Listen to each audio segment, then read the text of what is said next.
Good afternoon, folks. This is Athens Speakout. Today is the 13th of May, 2014. I'm Jeff Reisner. I'm sort of the guest host today. I'm a Second Ward City Councilman and alumni of Ohio University.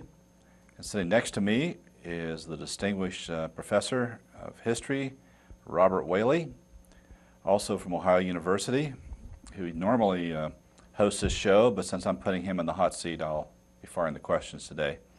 We're doing a little bit of change in our usual programming. We're going to go off topic from where we've been for the last year and a half and talk about the recent primary election that was on May the 6th.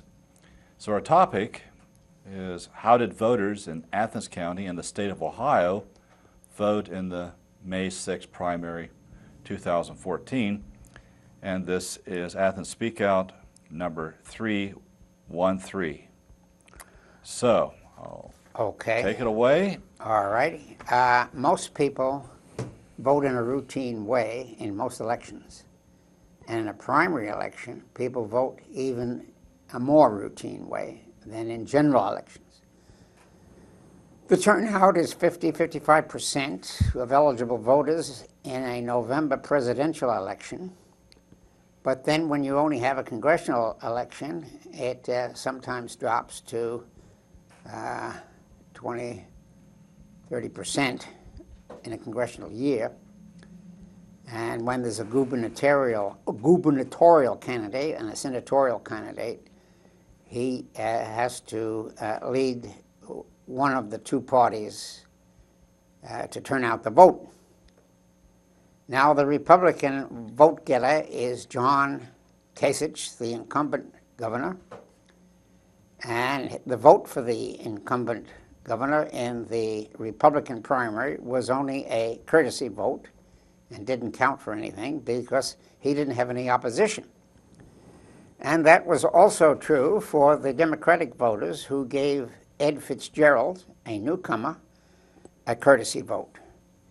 And Ed Fitzgerald, who is going to face Kasich, he's going to try and unseat Kasich in November. So this year, the turnout was probably an all-time low.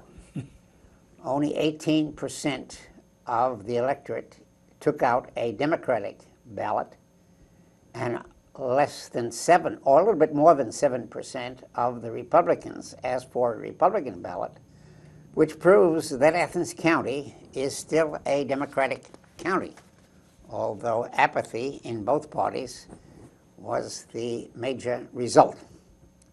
Now, I have been voting in both the general and primary elections since 1960 at age 30, and I voted the first time in a presidential election for John Fitzgerald Kennedy when I was 30 in 1960. And I must admit that this election was the most boring election I had ever witnessed in my lifetime. Why, you agreed? I have to agree with that. In your lifetime, too. And your lifetime was a little shorter. And yes, in my shorter lifetime, this was a new standard in dull. Yeah. Anyway, the voters didn't have much time to go to the ballot box. And there were few Republican or Democratic candidates on which you need to make a choice.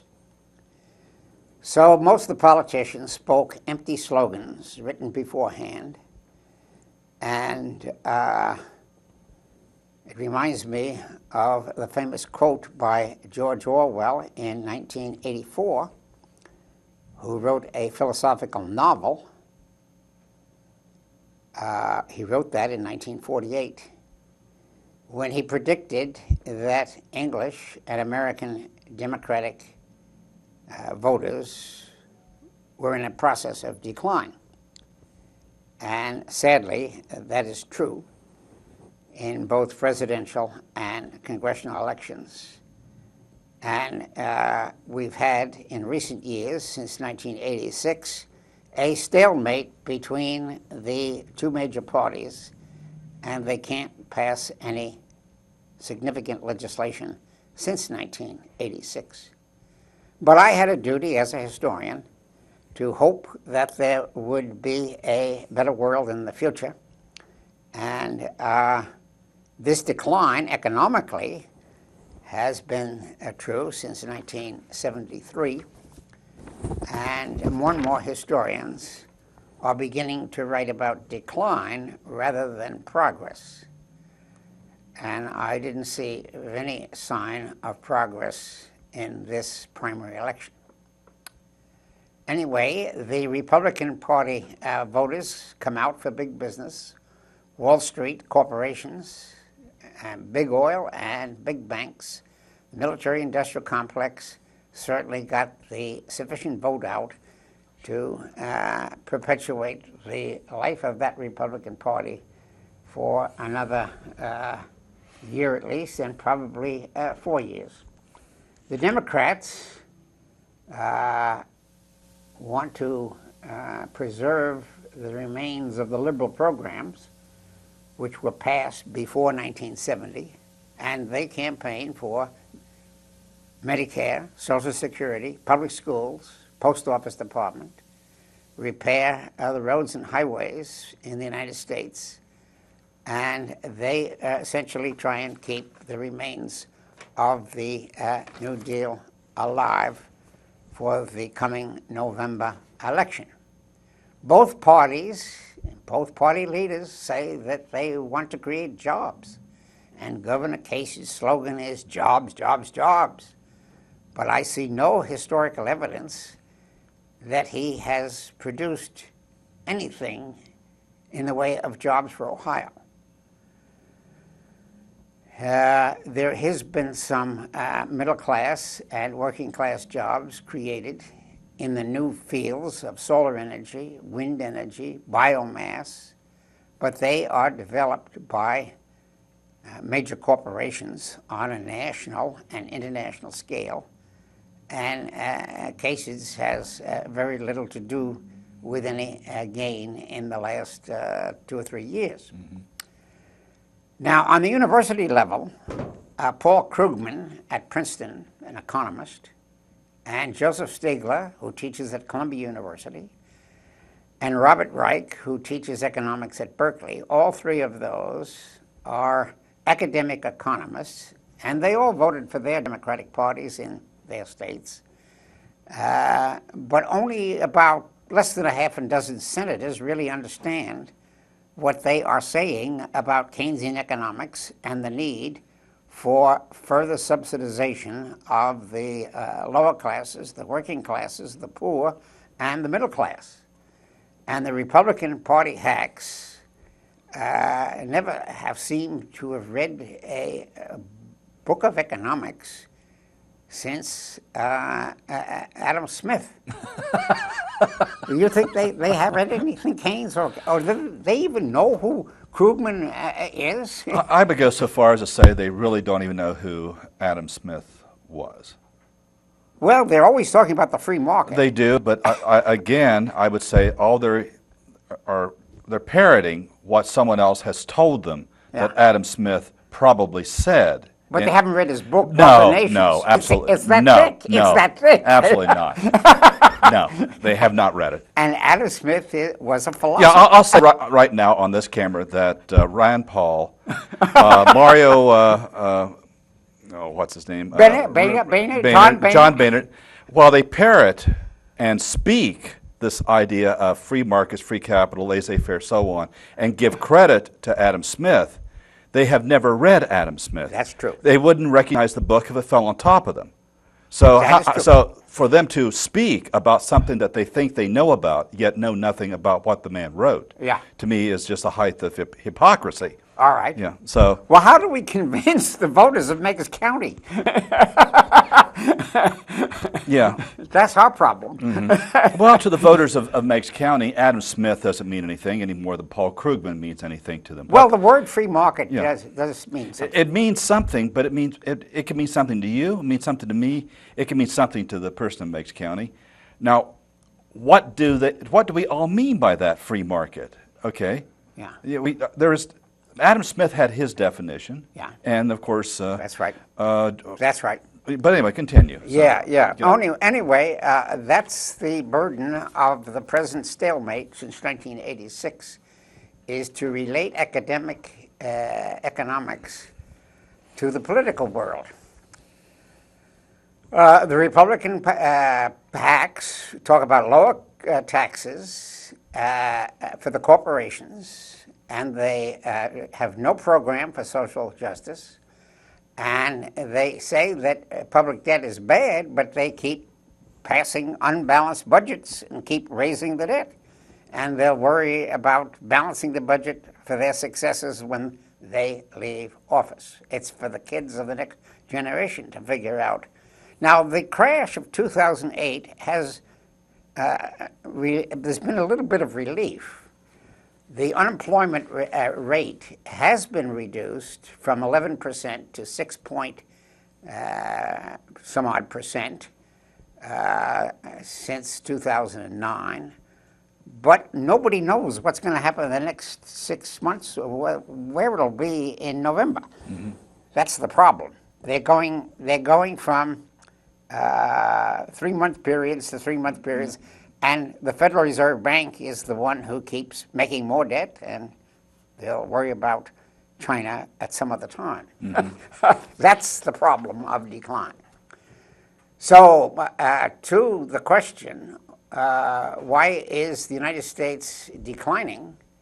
It is necessary to review, for me, the history of presidential elections since 1946, since the end of the Second World War, because the presidents from 1946 to 86 at least had a better idea of where the economy was going. And it was the job of the newspapers to inform the public, and TV, unfortunately, has dumbed down the newspapers. And now we have internet dumbing down TV. So the doctors and the lawyers and the nurses and the teachers are probably only 25% of the population. And the large group of farmers have gradually eroded as a population sector. Mm-hmm. And the large group of workers have declined.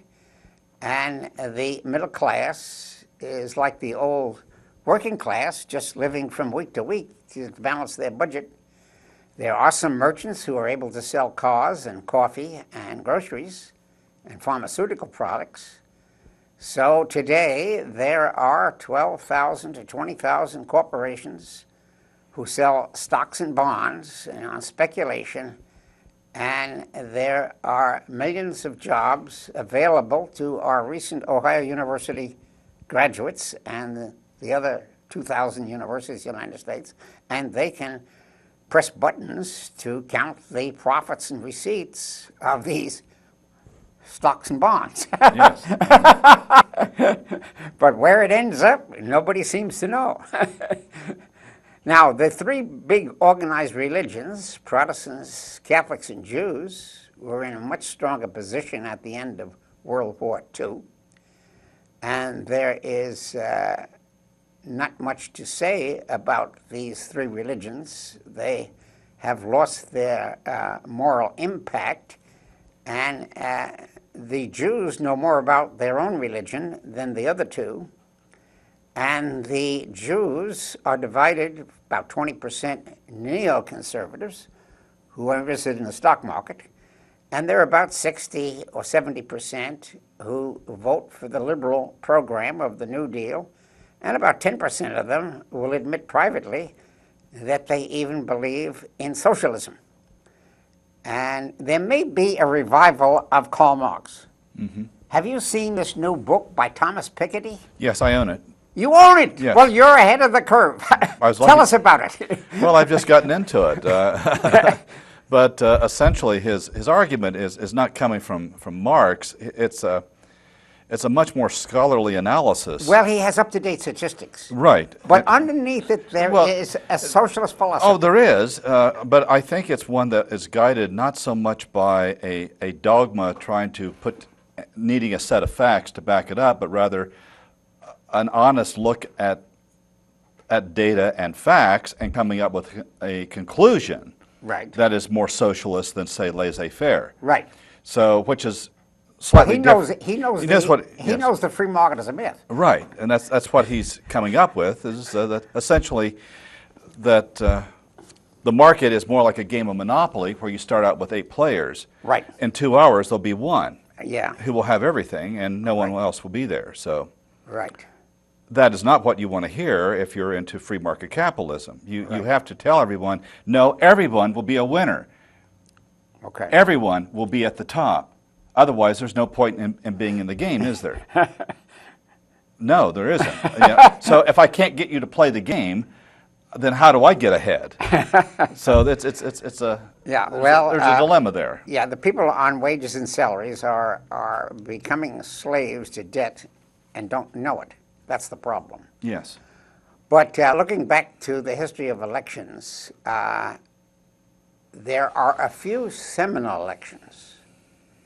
In 1860, on the eve of the Civil War, was a seminal election in which the unknown Republican Party, headed by Abraham Lincoln, the 16th president,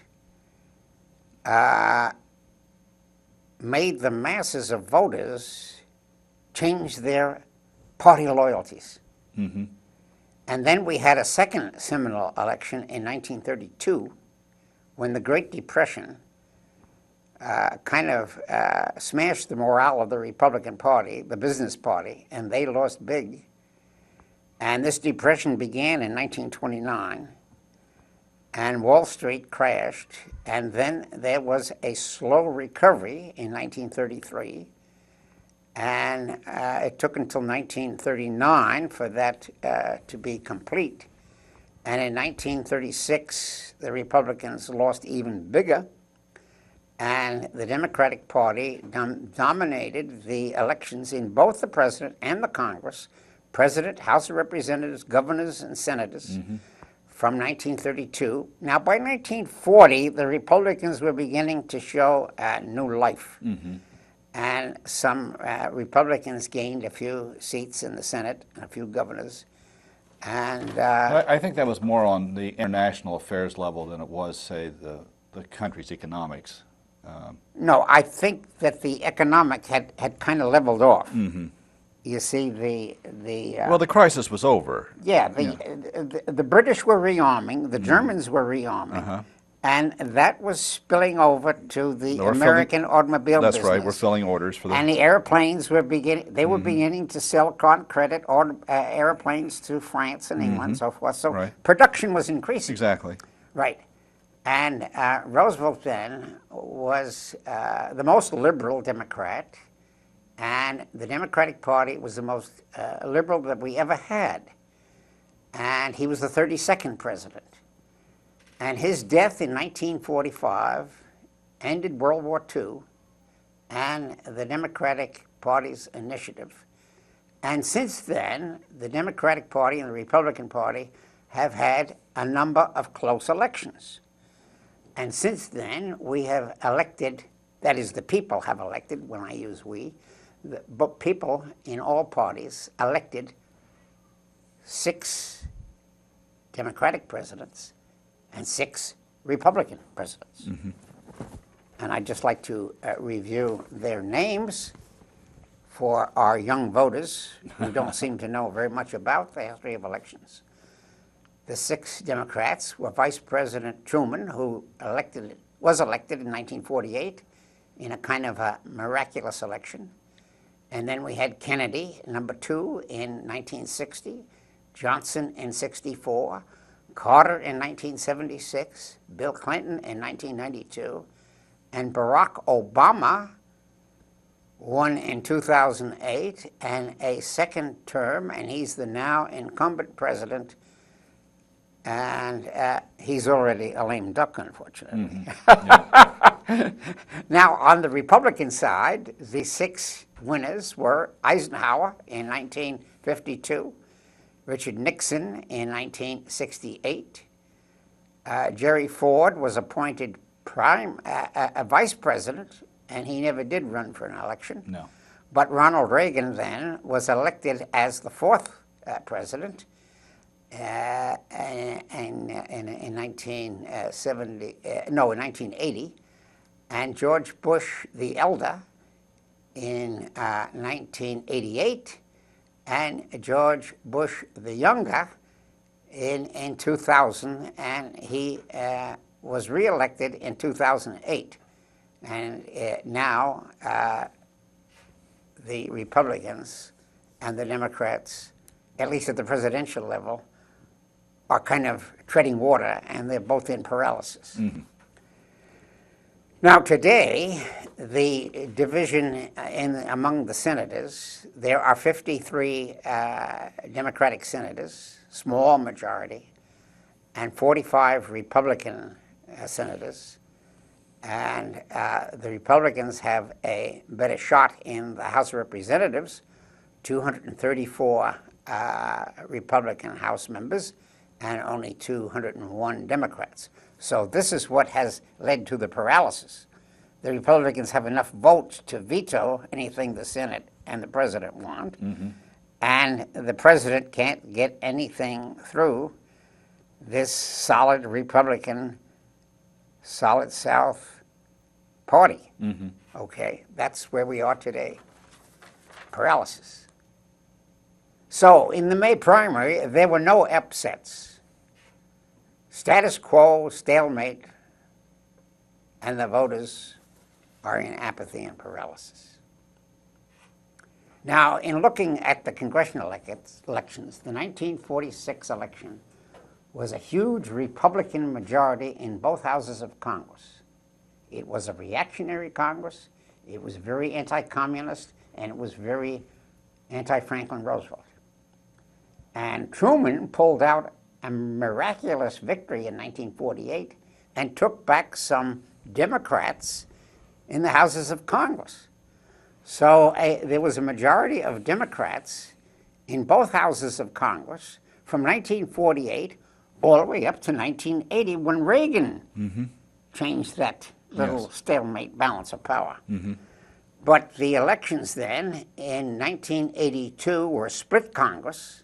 The Republicans got the Senate. The Democrats got regaining in the House. And from 86 to 94, these two Congresses were split in mm-hmm. both houses. And that's when this ideological stalemate begins. And the conservative New Deal Democrat was beginning to decay. Mm-hmm. Now, the 1994 Congress was led by Newt Gingrich for the Republican Party, and he got this solid Republican base in the House of Representatives yeah. that we still live with. Mm-hmm. And the Democratic senators are drifting further and further to the right, and it's hard to tell much difference between the bipartisan Senate, Republicrats, mm-hmm. or bipartisanship. What are they? What does the Democratic Senate stand for? Well, anyway, George Bush had a failing war in Afghanistan and Iraq, and the Democrats took both houses in the 2006 election. But then Obama won the president in 2008 and took both houses of Congress. But then in 2010, mm-hmm. Obama proved to be no leader of Congress. No. And the Democrats came sweeping back and captured the House of Representatives again. Right. And the problem with Obama is that he is largely a TV president, and he got elected by TV, mm-hmm. and his speeches are directed to the TV puntocracy. Mm-hmm. So we now have the lame duck president. And that's where we are today, between congressional elections and looking at the races since 1946. There were 16 off-year elections in which the Democrats held 11 of those, majority, and the Republicans only won 6 Congresses during that time. But then the Republicans gained after 1994 and Newt Gingrich, and these victories seem to be not much different between each party. And it looks like the 2012 election is going to be a Republican victory in November. Would you disagree with that? 2014? 2014. I don't know if well, certainly they'll keep control of the House. There's not much. You don't think if it changed in the Senate? No, the Senate is going to be close. It will be, and I'm not going to say I'm optimistic about it. I'm trying to be realistic. But like you say, anything could happen. It'll probably most likely be a paralysis. If the Democrats lose, they're only going to lose by 2 seats. Right. Well, yeah, possibly. Of course, if I don't think it'll be a landslide. Okay. Well, either way. Yeah. So we have Mitch McConnell from Kentucky in the Senate, and John Boehner in the House for the Republicans. And both of those leaders look like 2 Sphinx. Looks like they say the same speech over and over again. No new taxes. Mm-hmm. Roll back Mm-hmm. the welfare Yep. to the black unemployed. Mm-hmm. But we're not racists. They just happen to be blacks. No. Well, the Tea Party seemed to be racist with another name. That's right. Well, it's ironic that the major welfare states are all southern states, starting with Kentucky and going all the way down to Alabama. By far, they have the largest welfare roll. So the people that they're going to hurt if they do make draconian changes in the welfare system, will be their own citizens. Now, apparently, they feel, well, that's okay because they're not going to vote anyway, so I don't have anything to fear from them. So there won't be any backlash. There won't be. Well, that's what they hope. Well, that's a good hope. Anyway, first question. Yes. How did the Democratic candidate Ed Fitzgerald do on the 6th of May? My answer is the turnout for the Democratic Party. He got a polite vote, a courtesy vote, because he had no real opposition, and he got 83% of the vote, and he got 362,000 votes on the statewide basis. And in Athens County, he took 2,651 votes. Mm-hmm. So he had pretty good turnout in Athens County. That's 80%. Yeah, that's right. And Athens County was probably his best county among the 88. I don't have all the 88. I just have the state in general and Athens. Anyway, Fitzgerald is an unknown candidate. This is his first real gubernatorial campaign. His area of strength is up north, Cuyahoga, Cleveland. He's the mayor of Lakewood. And has been doing a lot of work up there. Right. Yeah, so he's well known up there, but right. he's just getting to be known down here. Right. He has 5 kids. He put them through college. He put himself through college, through scholarships. Yeah. He seems to be having a John F. Kennedy image. Yeah. He's FBI. Well, that's not so good. Well, I don't know. It depends on where you're at. What do you think about the FBI? Well, what does that do for him? What does it do? Well, okay. For some people, it gives him a persona of patriotism, of law and order. Yeah. Which is good. I don't think there'll be many who will vote against the FBI. No, but there is a little bit of suspicion. Of course. But on the other hand, he was an investigator. He's been, doing a lot of as an attorney, district attorney up there.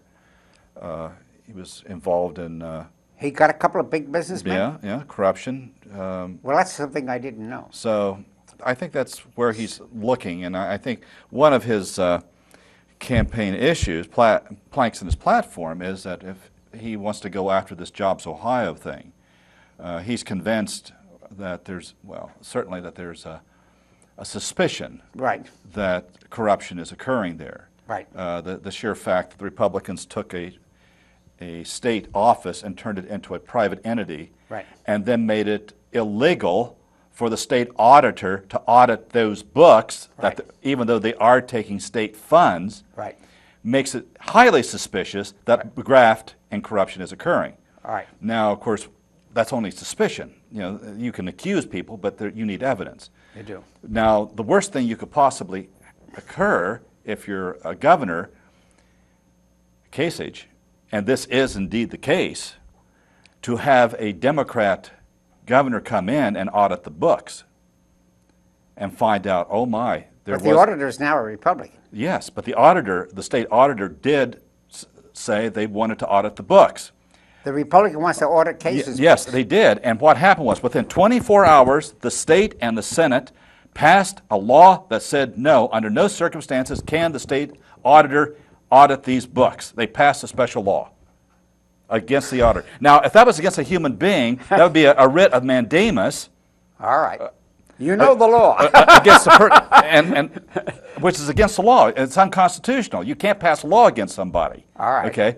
Well, the state of Ohio essentially said, auditor of the state of Ohio, even though you are the people's bookkeeper and you are supposed to track all the money, this black hole where all the money's going, you cannot look at. We forbid you by law. All right. Okay, so it's hands off until a new guy comes into town. So it'd be interesting to see what happens. Well, I'm glad you're hopeful. I'm hopeful. Why not? What are we, halfway through? Oh, we got a station break. We have to stop here for a station break. Yes. Okay. We're having a station break here. This is Athens Speakout. I'm your guest host, Jeff Reisner, City of Athens councilman. My guest is the usual host, Professor Robert Whaley, Ohio University historian. We're discussing how did voters in Athens County and the state of Ohio vote in the 6th of May primary, which was just last week. And we're going over the statistics and looking at who and how and why people vote, or most likely in this case, why they didn't bother to. So, Yeah. Well, do we want to say something more about the personalities of Kasich, his weaknesses or strengths, or the personalities of Ed Fitzgerald? Or we kind of climaxed with I think we climaxed with that. I think we need go to, on to a new issue. yes, we have other candidates to abuse or to Yeah, discuss. we got only to the halfway. That's right. So maybe we should move on to a second question, because I don't see anything here dramatically necessary. Anyway, the second question would be, how did the voters vote for the congressional candidates of the 15th District, in which we have a Republican incumbent by the name of Steve Stivers, and he comes from Upper Arlington. And the 15th District starts up in Columbus and runs down to Athens County.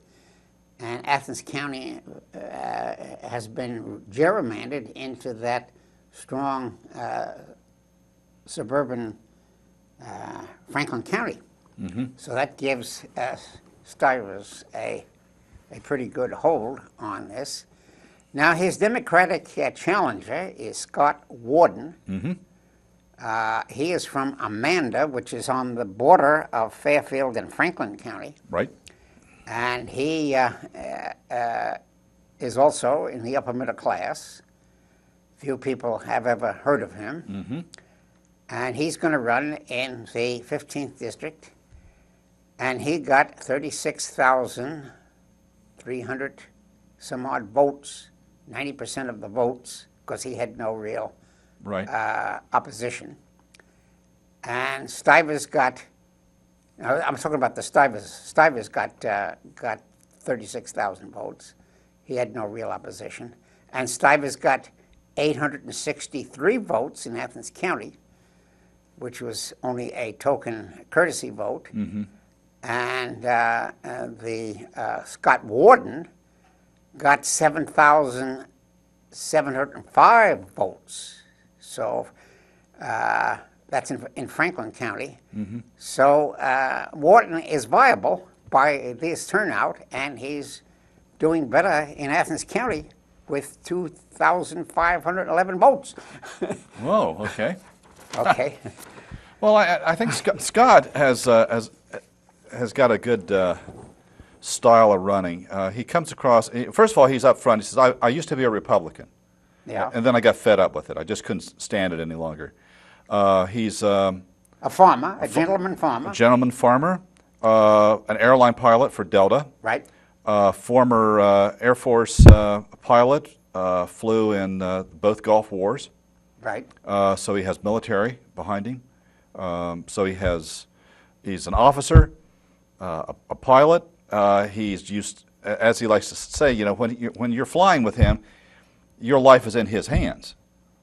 That's Now- good. Now, now think how of does that transfer to politics? And though? to politics, it means I'm the kind of guy that can make the decisions that will affect your life, and you can trust me. You That trust me? didn't work with John McCain. Yeah, that's true. It works for him in Arizona, though. So, Yeah. and as they say, all politics is local at some place. So we're Yeah. talking local here. So But yeah, what I like about this Delta Airline thing is that he believes in the principle of collective bargaining. he does. He is, in fact, And one of even- the. He's a kind of a union man, Oh, yeah. although he calls it association. And the airlines are able to give them high salaries because they don't want to strike. That's right. But he knows what collective bargaining is, and he doesn't believe in this free market laissez-faire. No.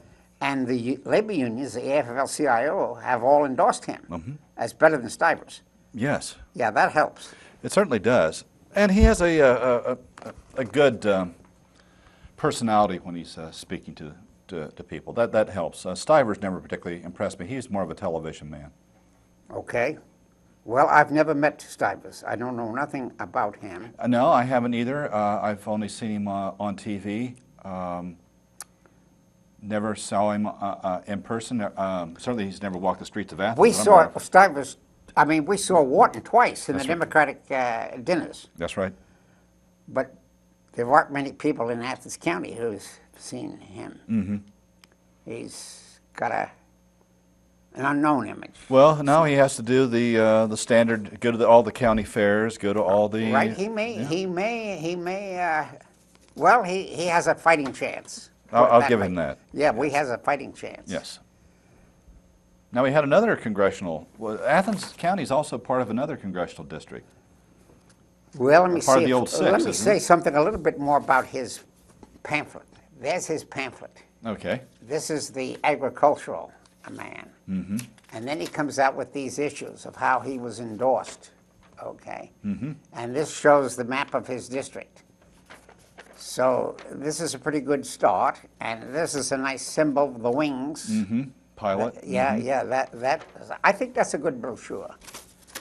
And the problem is to get that brochure in the hands of everybody in the 15th district. And he has a BS in computer science, and he has 2 kids.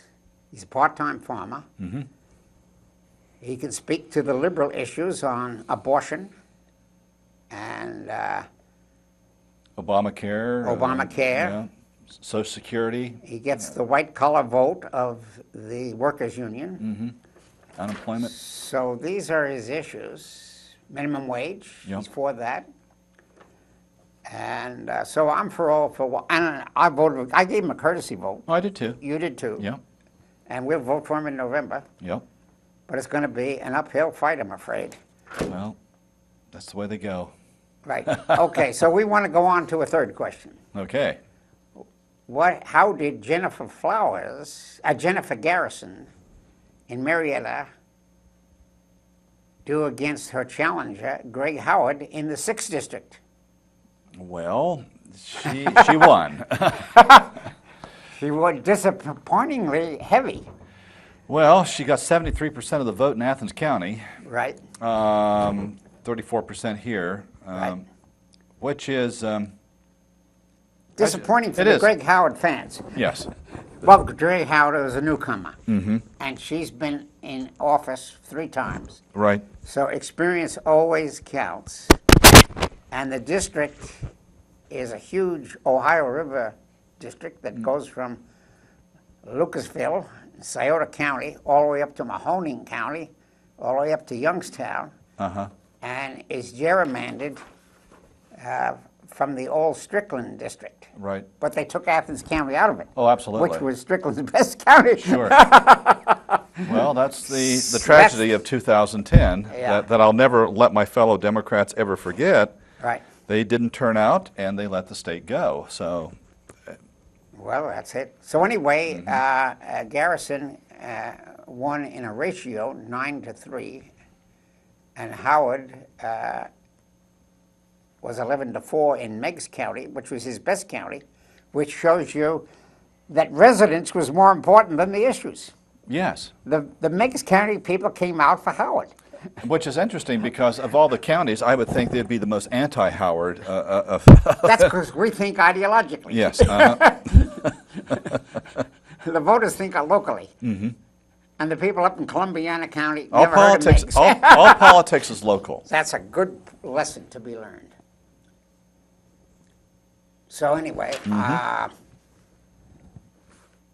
guess we But at least spoke about the map of the But district. he got his issues out, which I He think got was, his issues back. And the big thing is, here is his issue sheet. He got his picture out. And Bill Safranek, a lawyer in town, and I took this little card out to 5 counties. And I went to 5 counties: Washington County, Monroe County, Carroll County, Columbiana County, Scioto County. And you went to one of those counties? No. You weren't a traveler. no. Safranek was a traveler. Oh, yeah, he's a traveling man. Well, both Safranek and I had experience campaigning for Congress. So we know the idea of getting out to the Democratic dinners. Yeah. And I tried to pass this card out to everybody at the desk. And this card really reduces the issues. Expand Medicare and Social Security, no privatization of Social Security, support schools, post office, highway systems, prison systems, create jobs, and NAFTA, the North American Free Trade Association. Stop T Trade Pacific Pact. Yeah. Another free trade. So he's for Athens, Ohio. He's for the Ohio state jobs. He's for getting industry going here again. He understands the global warming problem. He's in on solar energy, Yep. gas, biogas. He knows the technology. He has a BS from Ohio Right. State. Right. Yeah. So he'd make a good candidate in the future Well, if this hasn't he's- poisoned him. Does he have the faith to go on? Well, you have to have your baptism at some point. You've got to have his baptism at some point. And he got some letters to the editor. A lot of people wrote in Athens County, vote for Greg Howard. And that helps. Because people pay more attention to letters to the editor than they do to the canned editorials. Because this was their neighbors. Yeah. So if this is signed by Safranek or... Yeah. Well, everyone wants to see who's raising Yeah, that's about good. something. Right. So his team all came from Athens County. He had about a dozen people Yeah. in DOC. Let's explain what DOC is. Democracy over corporations. It's, And what are we campaigning for? we're trying to get an amendment passed through Congress and the states that would essentially ban money, corporate money, from coming into the election process. Just say, okay, enough's enough. And to strip corporations of their so-called human rights, which the Supreme Court, using a loose interpretation. Money is not speech. No. Speech is guaranteed by the First Amendment to citizens Yeah. and persons, Right. not to corporate entities. Well, Scalia seems to think corporations are people, so. Well, that's going to be the So, fight. so does Judge Roberts. It was the Roberts ruling. It can't Yeah. give it to Scalia. But. Well, no, there were 7 votes there. So, it was 9-4, but the 5 corporate people voted for the corporation. Oh, yes, yeah. But we still have 4 liberals who are interested in liberalism for the people, for the Right. persons, Right. for you and I. First Amendment. Yeah. Well, there are some people who really do not believe that the business of government is business. Right. People is the business of government. Right. And now, if that person wants to conduct That's a business, where Piketty is important. yes, Because Piketty gets back to the persons behind the corporations. Who are these people? right, Where do they get their money? Inherited. that helps a lot. It's a new aristocracy. Well, it's a new plutocracy. That's one reason why the state of Ohio repealed the inheritance laws, was to guarantee that those fortunes stay intact, so they are passed on. Yeah. It had nothing whatsoever to do with a so-called death tax. You know, government is taxing us because you're dead. No, the point behind an inheritance tax always has been to keep a landed and rich aristocracy from corporate aristocracy. And now corporate now. But see, originally it was land. Land was wealth. Land produced more wealth, and you keep passing it on. Right. One generation after another, and you accumulate. Right. And accumulate and accumulate, and eventually it gets to the point where that wealth will now destroy the government. Right. I mean, a democracy and a billionaire class are mutually incompatible. All right. They can't exist in the same world. You're going to have one or you're going to have the other, but you can't have both at the same time. All right. Now, the Founding Fathers and all the people before that understood that. They had inheritance taxes. They understood that. Right. That's why they had laws that said, okay, we're going to have, when you die, No titles and nobility. yeah, we're going to take that. We're going to take half of it away. Right. And now if your kid wants to get out there and work and earn money again, fine. Right. But there's no free ride here. All right. Okay. That was the whole point. Right. Well, you can see why you'd want to change that. You want that money to keep going forward and forward. Right. One generation after another. So they maintain their power. And the corporations really didn't begin until the 1850s with the Pennsylvania Railway. Right. And then it went to Rockefeller and the oil. Yeah. And now we have oil and banks more or less running the show. Right. Right. Yeah. They only look at, the Republicans only look at the Dow Jones average. That's the thing that determines the votes. Unfortunately. Unfortunately. Oh well. Well, Back to elections. Yes. do you want to say anything about Bill Johnson? He is the Republican candidate who's going to be running against Garrison, who is going to try and unseat him. Well, Bill I think. Johnson is more conservative than Kasich, Oh my. Stivers. Oh yes, absolutely. I mean, he's He's a zero.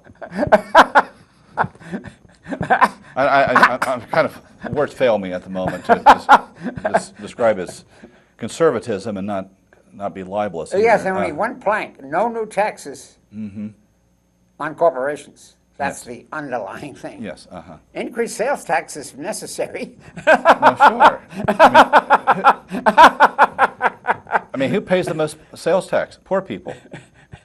Yeah, I mean, the idea is... Don't take the insurance policy of Obama. At least cases will take the money from the federal government. But apparently, Bill Johnson is one of these diehard Southerners who believe that we should refuse federal money for the insurance policy. Oh, absolutely. Of course, if he had any type of integrity at all, he would return all his Social Security. But that's beside the point. No, I think that election between she and he is going to be decided by who can be more conservative than the other. Oh, I think Garrison is to the left of Bill Johnson. Oh yeah. No question about that. Yeah, but I've heard her speeches. You know, she denounces Bill Johnson. Yeah. With no problem. Yeah. And well, she won the legislation in the House of Representatives for a Democrat. So she's not against the minimum wage. She's not against collective bargaining. No. She brags about how her 7 brothers were all in the pipe union, the plumbers union, the pipe fitters union. Pipe fitters, yeah. Yeah. That's something Bill Johnson wouldn't touch. No, no. Mm-mm. So anyway, I guess Right. we can let Johnson go. Okay. Let's go on to another question. Yeah. We haven't got too much time, have we? No, we got about 10 minutes. 10 minutes. Okay. Well, I was going to say something about the sources of how I rate presidents and candidates. I was going to say something about the ADA ratings and the congressional record, and that's how I, as a historian, was able to see the difference between a liberal and a conservative, but maybe we can kind of skip over that as too academic Okay. at this point and get on to another question. Let's say something about the three-way race, which seemed to be the most significant, intensively followed race in Athens County for the Court of Common Pleas. Okay. And that was a debate between three candidates. Right. Pat Lang, Bill Biddlestone. Bill Biddlestone, and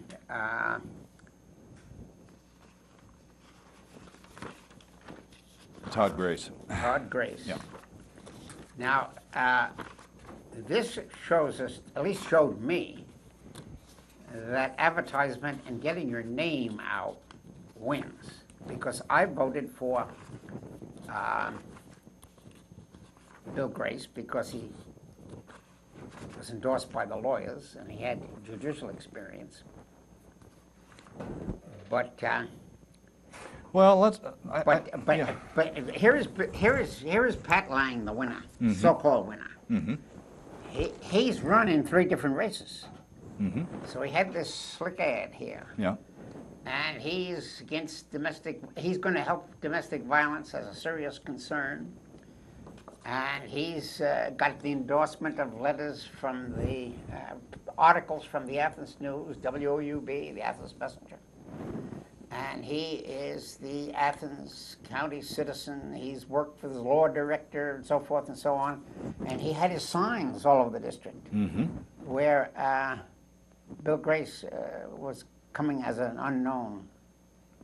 Todd Grace. Todd Grace, yeah. Yeah, came out as an unknown. So Lang had these two mailings. Right. Law director, assistant county prosecutor, JD, University of Cincinnati. So he got his name out there. Right. So name recognition is important. Well, that's very important. And then he had letters, fans, letters the editor. Mm-hmm. He had 4 or 5 people write in and endorse Lang. Well, Grace got a lot of letters. Grace had more letters. That was his largest publicity. But the important thing that Todd Grace got was this endorsement from the Athens News. Mm-hmm. They endorsed Grace over Lang and also Bill Biddlestone. Mm-hmm. And they kind of shot Bill Biddlestone down by just kind of referring rather vaguely to scandal, Yeah. which was never really explained very much. No, it's kind of a. But it stuck. It wasn't really necessary. Well, he did go down, and he had slicker advertisement than see, this was Bill Biddlestone's Mm-hmm. brochure, and that looks good in the mailing.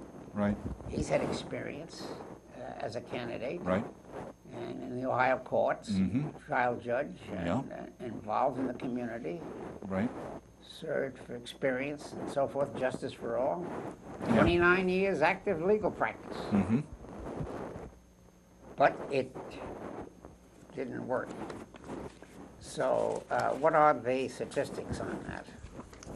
See if I got them. I think I do. Well, I have the newspaper here. All right, you can give the statistics. Well, I'm this looking is- for them. This is what it said. Lang was leading. Lang got 1,600 votes, approximately. Mm-hmm.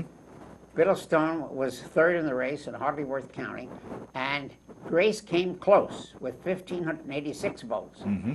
And he's hoping for a recount. Right. I don't know if he'll make it. Well, a recount is automatic. I understand there are something like 40 provisional votes that had to be counted.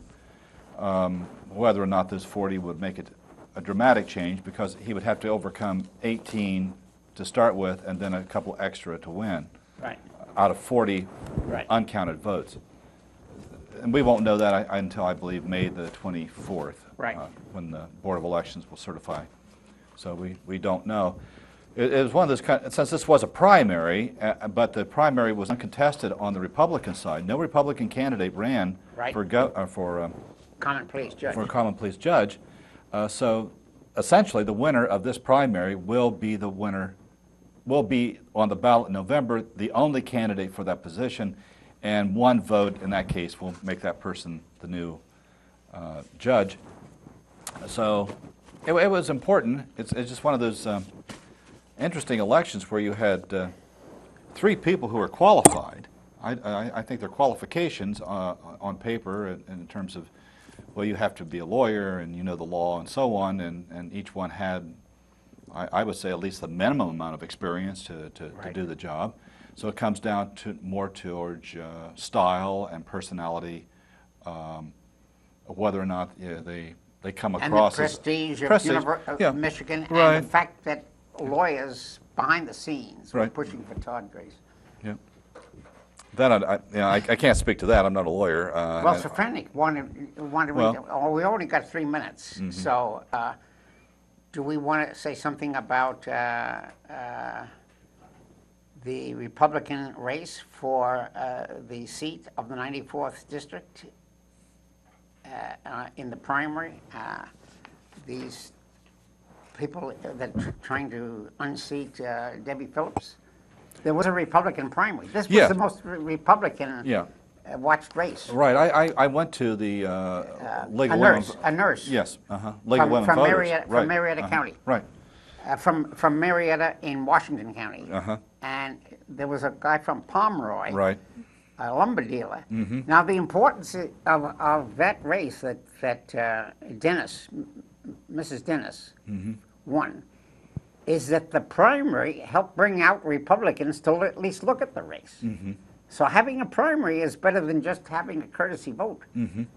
That was the weakness of Fitzgerald. He should have had a little bit of a primary. He could have got his own name out a little Yeah.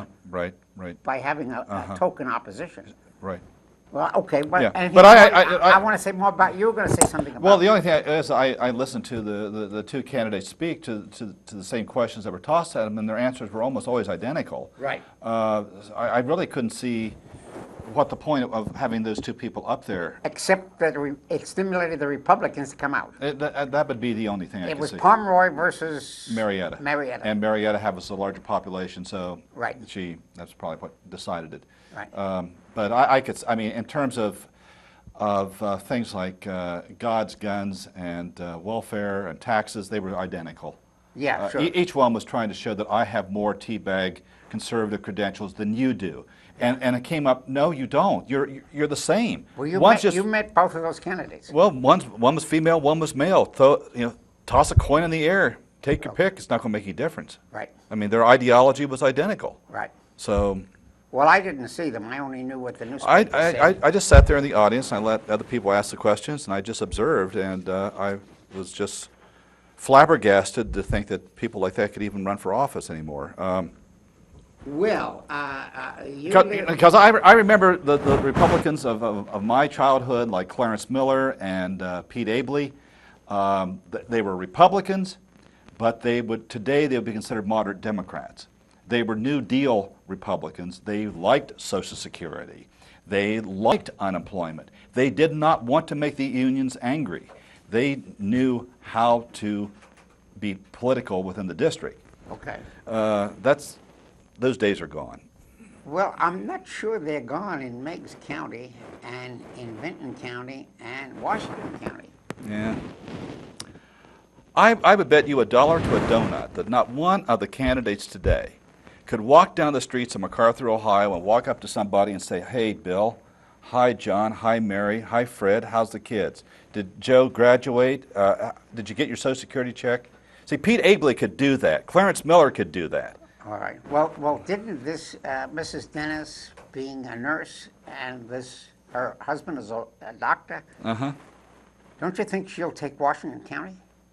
Oh, I think so, yeah. Yeah. Yeah. Debbie's going to lose votes in Washington County. Probably. She has to have that big Athens turnout. Yeah. Well, Okay. that's why we have elections. Well, we only have 1 minute. I Yeah. guess I would just like to summarize that I'm pessimistic as a whole, but I still have the old early historical background to keep debating, and I do believe that primaries are necessary to pique the voters' interests, and hopefully this May primary, although low turnout, will help Ed Fitzgerald catch up to Kasich, and it'll certainly help Debbie keep her seat. Mm-hmm. Yeah.